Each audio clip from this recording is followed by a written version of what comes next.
शरणं गच्छामि धम्मं शरणं गच्छामि संघं शरणं गच्छामि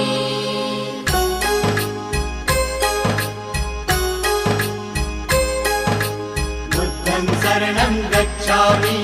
धम्मं शरणं गच्छामि संघं शरणं गच्छामि। त्यागमूर्ति तू शांत चित्त तू योग रूप संसारी दया प्रेम अन मानवतेचे प्रतीक तुझी ईश्वरी सिद्ध मूर्ती सिद्धार्थ गौतम सकलांचा स्वामी